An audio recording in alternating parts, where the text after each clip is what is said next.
Midlands, the centre of Britain's engineering industry. The place where, from the days of the medieval smithies, engineering history has been made, and where it is still being made year by year.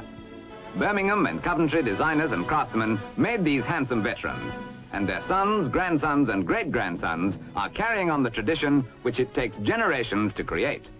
For Midland skill is bred in the bone. However brilliant the designers, however cunning the craftsmen, perfection is only achieved by that extra something which, like an oak tree, cannot be hurried. Look at this Land Rover. It has pride of place in the Birmingham Museum because it was the first Land Rover ever made. A 1.6-litre model which attracted great interest at the 1948 Amsterdam Motor Show.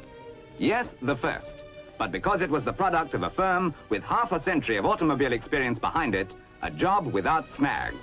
A job which proved itself from the moment it went into production as the world's most versatile and rugged four-wheel drive vehicle.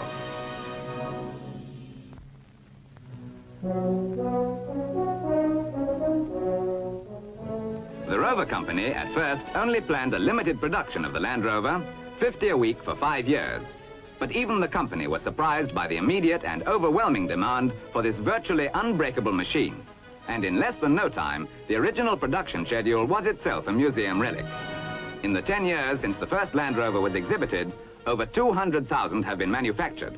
And of that total, 3 out of every 4 have gone overseas, making the Land Rover Britain's most exported commercial vehicle.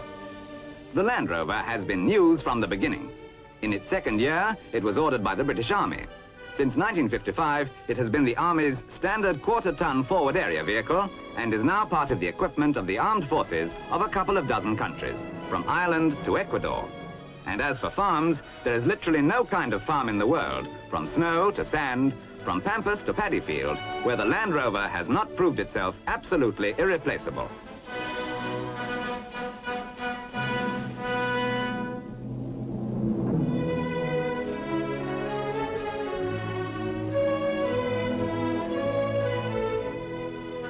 To go back even earlier than Land Rover number 1, here are pictures of one of the original prototypes under trial.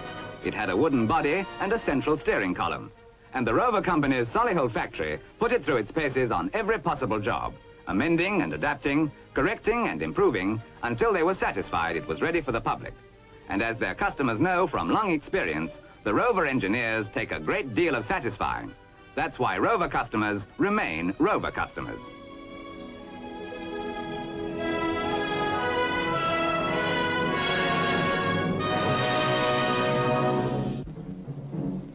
That's enough of museums and albums, for many of the 1948 Land Rovers are still doing a job of work and will doubtless be doing so for many years to come.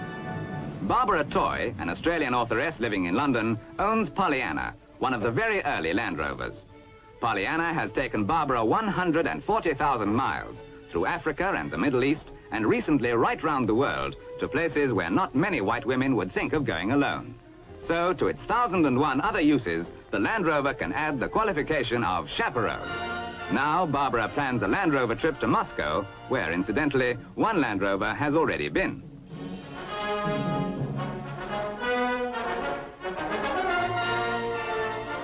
Britain's most exported commercial vehicle, and it didn't take long to reach that status.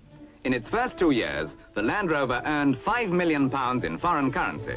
That could only have been achieved by a vehicle which was, from the start, suited to every possible job in all possible conditions. Every type of Land Rover is in demand: short chassis, long chassis, station wagon, left-hand drive, right-hand drive, petrol, diesel, according to the job to be done. And the Land Rover is its own ambassador. Sell a Land Rover to a man at the back of beyond, and within weeks, his neighbors will be wanting Land Rovers too.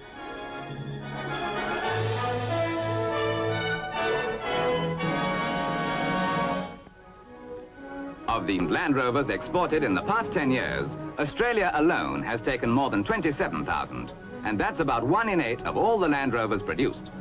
One single project uses Land Rovers by the 100, the vast Snowy Mountain hydroelectric scheme in New South Wales. The Snowy Mountain project is a water conservation scheme as well as a new source of power, and it will be the biggest of its kind in the Southern Hemisphere, costing some £200 million to build. A tremendous job in a huge and growing land. The sort of job where the sturdy Land Rover proves its value over and over again.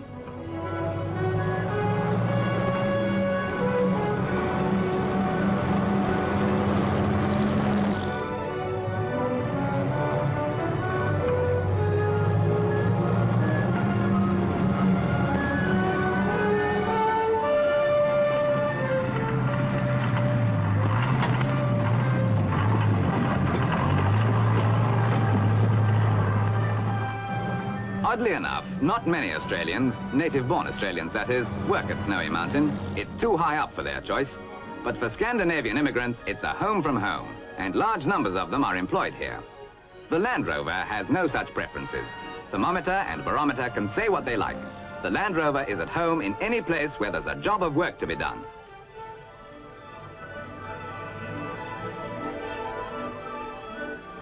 It's hardly surprising, really, that Australia in particular has taken to the Land Rover. Above all, Australia is the pioneer land of today, with virgin country to be tamed, great construction works to be completed, and huge distances to be covered, often with no roads at all, or at best with rough tracks churned up into mud or dust. The outback is no place for finicky vehicles, for trucks which break down under rough treatment or which demand complicated maintenance. But the Land Rover is the pioneer vehicle par excellence. The vehicle which can go where once only horses could go, and very much farther and faster.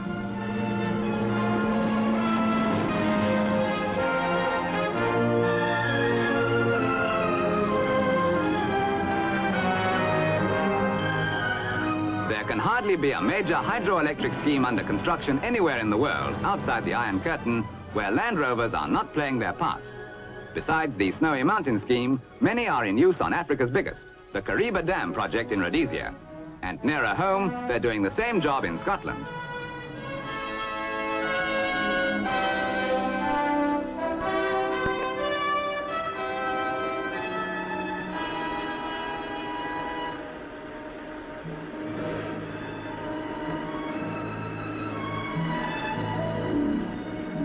To meet Australia's demand, a new subsidiary company has been formed in Australia to build Land Rovers on the spot. Similar companies have been established in South Africa and Brazil, and Land Rovers are soon to be manufactured under license in Spain.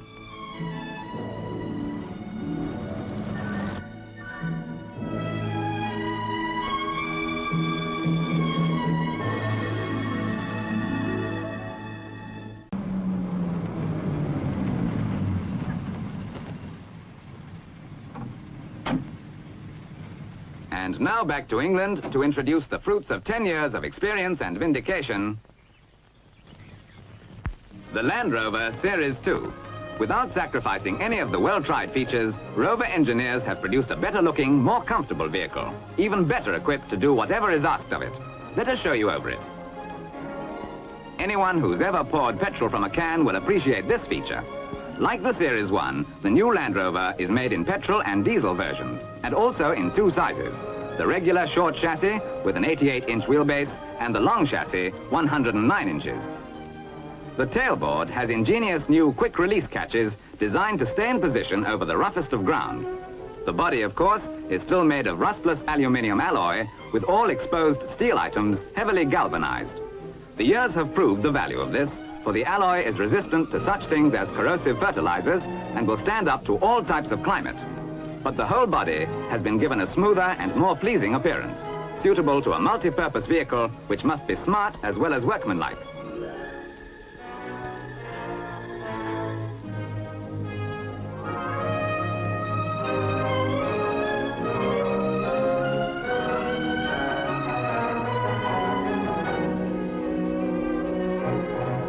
Visibility has been improved on the long Land Rover.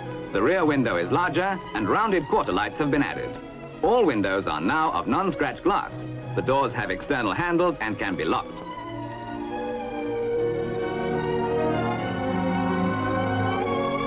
The bonnet arrangement is more convenient than on the Series 1, making it easier to open, particularly in winter conditions.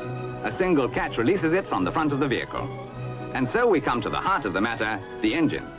The new 4-cylinder Rover 2¼ litre petrol engine develops 77 brake horsepower, giving the long Land Rover 25 brake horsepower more than the 2-litre version. Combined with the added comfort and convenience, That makes the newest of the Land Rovers an aristocrat among working vehicles.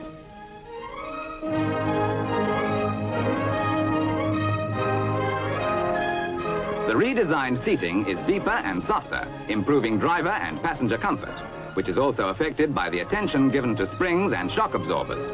Little change was needed here, just minor alterations for greater smoothness, for the Land Rover suspension has long ago proved its worth.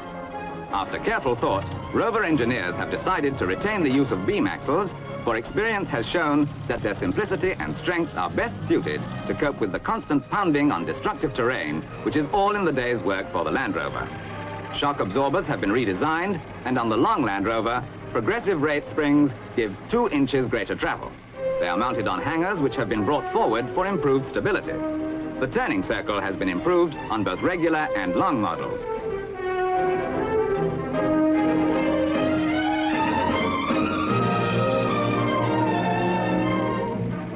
Yes, the Series 2 Land Rovers are an improvement over their predecessors, and also a complete vindication of the original design, for the improvements are in fact only refinements of the original idea.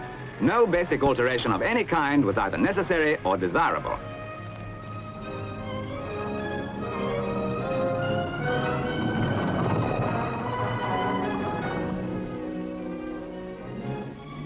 Science and craftsmanship bred in the bone.